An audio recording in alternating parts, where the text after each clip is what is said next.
వారికి అక్కడ పరిస్థితులు సరిగ్గా లేని కారణంగా వారు కేవలం ఫోన్ లైన్కు మాత్రమే అందుబాటులో రాగలిగారు. ఒకసారి వారితో మాట్లాడదాం. శంకర్ గారు, గుడ్ మార్నింగ్ అండి. Good morning sir. Good morning. Body Shankar గారు, ఎలా ఉంది పరిస్థితి, ఎలా ఉంది, ఎక్కడున్నారు మీరు? సార్ నేను ఒక కళ్యాణ మండపంలో తలదాచుకున్నాము. అయితే ఇక్కడ చాలా దారుణమైన పరిస్థితి అండి. ఇది పొలిటికల్ లీడర్లు చేసిందో ఎవరు చేసినా కానీ ఈ ప్రకృతి విలయం, దానివల్ల ఈ బుడమేరు మాకు ఆక్రమణలు ఎక్కువైపోయి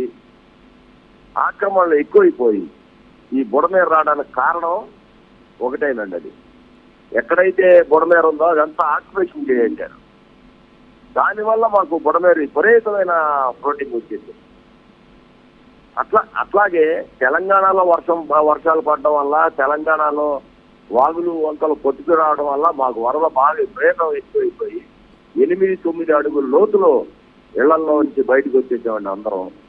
అందరం సహాయ చర్యల్లో ఉన్నాం, సహకారం చేస్తాం. గవర్నమెంట్ మట్టికి బ్రహ్మాండమైన సేవ చేస్తా ఉంది. బ్రహ్మాండంగా అసలు ఇది లేదని కాదు, పాలు నుంచి నీళ్లు వరకు అన్ని కూడా మేమంది కార్యకర్తలు, గవర్నమెంట్ అందరం కూడా, ఆఖరికి చంద్రబాబు నాయుడు గారు కూడా అక్కడే ఉండి మోటరింగ్ చేస్తా ఉన్నారు. మరి ఇది ఇంత చేస్తుంటే జగన్మోహన్ రెడ్డి ఆరాటం ఏంటో మరి. ఇంతకాలం ఏమైపోయాడు, తాడాపల్లిలో దాక్కొని ఈ రోజు వచ్చి క్షమాపణ చెప్పాలి చంద్రబాబు అంటాడు. పిచ్చి ముదిరిపోయింది. పిచ్చి ముదిరి ఇట్లాంటి మాటలు మాట్లాడుతున్నారు. అలాగే రిటర్నింగ్ వాళ్ళు ఎవరు మొదలు పెట్టారండి? 2009లో కాంగ్రెస్ ప్రభుత్వం వచ్చిన తర్వాత మేము ప్రజారాజ్యం పార్టీ ఎమ్మెల్యే యలమంచిలి రవి ఇది ప్రారంభించాడు. కరకట్ట ప్రాంతాన్ని కట్టాలని, రిటర్నింగ్ వాళ్ళు గోడ కట్టాలని మేము మొదలు పెట్టాం. ప్రజారాజ్యం తీసుకున్నది అప్పుడు మా ఎమ్మెల్యే. దాని తర్వాత కంటిన్యూషన్ చేసి ఒక మొక్క మిగిలిపోతే వీళ్ళు కట్టారు. ఇప్పుడు అది దేనికోసం మొదలుపెట్టింది? కడప కమిషన్ల కోసం. కడప కాంట్రాక్టర్ వచ్చి ఇక్కడ కట్టాడు. దాని దగ్గర డబ్బులు వసూలు చేసింది దేవినేని అవినాష్ కమిషన్. ఈ మాట్లాడకుండా ఇక్కడికి వచ్చి తోటి మాటలు మాట్లాడతాడు జగన్మోహన్ రెడ్డి. పిచ్చి ముదిరింది. ఇదేనా ఉంటే వండి పెట్టు పేదలకి. ఇప్పుడు వచ్చి రాజకీయాలు చేస్తారు. అక్కడ వచ్చాం బుడమేరు ప్రాంతం అంతా కూడా గౌతమ్ రెడ్డి ఆక్యుపై చేశాడు. ఎంత ల్యాండ్ ఆక్యుపై చేశాడండి గౌతమ్ రెడ్డి గారు? అసలు మొత్తం బుడమేరు కట్టంతా వేసేసాడు సార్.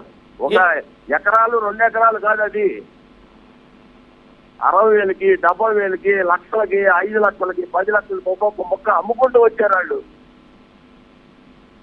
జగన్మోహన్ రెడ్డి గారి హయాంలో గౌతమ్ రెడ్డి గారు లాస్ట్ 5 years దాకా ఆయన ఆక్యుపై చేసింది. లాస్ట్ 5 years బుడమేరు మొత్తం ఆక్యుపై చేసింది కూడా లాస్ట్ 5 years. అంత ముందు కాదు అసలు.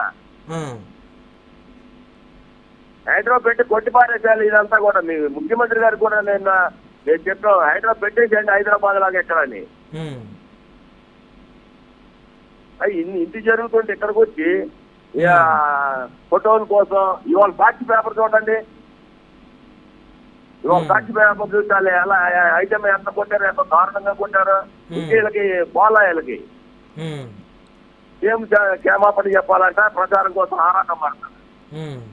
నిన్న చీకట్లో వెళ్ళాడు ఆయన. ప్రజల్ని ఎలాగుంది ఏంటి అని. ఇప్పుడు ఏంటంటే శంకర్ గారు, ప్రభుత్వం రెస్పాండ్ అవుతుందా మంచిగానే? బాధితులు అందరినీ సురక్షిత ప్రాంతాలకు చేర్చేందుకు మీ అందరికీ త్రాగునీరు, ఆహారం అందించే చర్యలు ప్రభుత్వం చేపడుతుందా టైం టు టైం? సార్ గట్టిగా మేము అందరూ కూడా ప్రభుత్వం, ప్రజలు అందరూ మమేకం అయ్యి అందరినీ కాపాడుతాం సార్. ఎవరికి వాటర్ లేదన్నా, పాలు లేదన్నా, ఏమి లేదన్నా సరే ముందు తీసుకొచ్చి బయటికి వాళ్ళని సురక్షిత ప్రాంతాల్లో ఉంచి వాళ్ళకి ఏం కావాలంటే సదుపాయాలు బ్రహ్మాండంగా జరుగుతున్నాయి ఇక్కడ. ఇప్పుడు మీరు కళ్యాణ మండపంలో ఉన్నారు కదా, ఎప్పటి నుంచి ఉన్నారు సార్ కళ్యాణ మండపంలో? ఏ ఏరియా అది?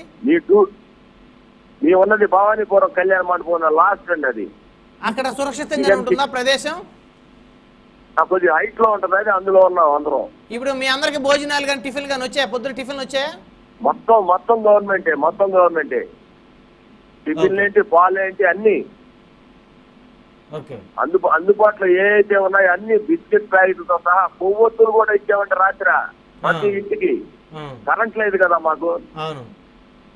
కరెంట్ లేకపోతే కొవ్వొత్తులు కూడా గవర్నమెంట్ ఇచ్చింది మొత్తం అందరికి. ఎవరు లేదంటే అది మేము 5 అడుగులు 6 అడుగుల లోతుల్లో నడుచుకొని వెళ్ళి ప్రతి ఇంటికి వెళ్ళి ఇచ్చాం. ప్రతి ఇంటికి కొన్ని 100 పడవలు తీసుకొచ్చాం ఇక్కడికి, 100 పడవలు.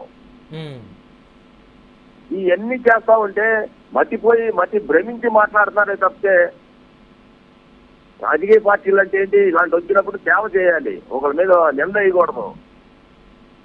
అదేలేండి, ప్రకృతి విలయతాండం చేస్తే ఎవరు మాత్రం ఏం చేస్తారు? అందరూ మనుషులే కదా, అందరూ నిమిత్త మాత్రులే కదా. అవకాశం ఉన్నంత వరకు ఒక మనిషి ఇంకో మనిషి సహాయపడతాడు. అవకాశం లేని పరిస్థితుల్లో ఎవరికెవరు సాయం చేసుకోలేరు. ఎవరు చేయలేదు సార్, ఎవరు ఏ గవర్నమెంట్ కూడా చేయలేదు అలాగా. మనం గవర్నమెంట్ ఉందా లేదా బ్రహ్మాండంగా పనిచేస్తుంది. పడవలు తెప్పించారు, అక్కడే కూర్చున్నారు, అధికారులు వచ్చారు. రాత్రి నుంచి వంటలు వండుతూనే ఉన్నారు సార్. 1-2 ప్యాకెట్లు కాదు వండడానికి. రాత్రి నుంచి వండితే పొద్దున్న తయారైతే పంపించి మళ్ళీ పొద్దున్న నుంచి మధ్యాహ్నం నైట్కి ఇవన్నీ ఎవరు చేస్తారు? గవర్నమెంట్ తలుచుకుంటేనే చేస్తుంది. ఇవన్నీ పనికిమాల మాటలు మాట్లాడి ఇళ్లలో ఉంటే అలాగా దోచుకొని డబ్బులు వడ్డీ పెట్టొద్దుగా ఈ పార్టీ నుంచి. ఒక పులిహార ప్యాకెట్ ఎవరా ఇక్కడ? అవునా? ఎవరు ఇచ్చారండి వాళ్ళు? వెలంపల్లి శ్రీనివాస్ గారు కానీ, గౌతమ్ రెడ్డి గారు కానీ, దేవినేని అవినాష్ గారు కానీ వాళ్ళు ఎవరు కూడా ఇవ్వలేదా? 100 రూపాయలు ఖర్చు పెట్టలేదు సార్, 100 రూపాయలు ఖర్చు పెట్టలేదు. వాళ్ళు ఊరికి తెల్ల దొంగలు వేసుకొని ఆ పేపర్ కటింగ్ల కోసం వచ్చేసారు వీళ్ళు. ఎక్కడ వంటలు చేసి పెట్టారు చెప్పాలండి? మొత్తం ప్రభుత్వం చేస్తుంది. ఎవరో పాపం ప్రతి వాళ్ళు ఇస్తాడనే వాళ్ళు అలాంటి స్వచ్ఛంద సేవా సంస్థల వాళ్ళు ఎవరికాళ్ళు స్వచ్ఛందంగా వండుకొని తీసుకొస్తారు. చెప్తే వైఎస్ఆర్ కాంగ్రెస్ పార్టీ పెద్దవాళ్ళు ఎక్కడైనా వండి వార్పు చేసిందని చెప్పమనండి ఫలానా పాయింట్లో. ఊరికినే వచ్చేసి జగన్మోహన్ రెడ్డి సీఎం క్షమాపణ చెప్పాలి. ఏం చెప్పేది? 28వ తారీఖునే తెలుస్తుందంట ఆయనకి. ఎలా తెలుస్తుందండి వర్షం వచ్చేది? ఒక రోజు ముందు మనకి తెలుస్తుంది. ఆ వర్షానికి మునిగిపోతాను తెలుస్తుందా? పడవ వచ్చి మాకు కృష్ణా బ్యారేజీని కొట్టేసింది. మనం పంపించింది అది. శంకర్ గారు మళ్ళీ వస్తాను మీతోటి. మీరు సురక్షితంగా ఉండాలని, తొందరగా విజయవాడ ఇలాంటి పరిస్థితుల నుంచి బయటికి రావాలని అందరూ కోరుకుంటూ ఉన్నారు రాష్ట్ర వ్యాప్తంగా. శంకర్ గారు ధైర్యంగా ఉండండి. రాత్రి నుంచి ఒక అడుగు తగ్గింది, తగ్గుద్ది. ఓకే ఓకే శంకర్ గారు, ఈ రోజు సాయంత్రం నైట్ కి క్లియర్ అవుతామని మేము అనుకుంటున్నాం. రైట్ శంకర్ గారు, మళ్ళీ వస్తానండి మీ దగ్గరికి. సో మనతోటి కృష్ణాని గారు ఉన్నారు, రాజకీయ విశ్లేషకులు. ఒకసారి కృష్ణాని గారితో మాట్లాడదాం. కృష్ణాని గారు, గుడ్ మార్నింగ్ అండి.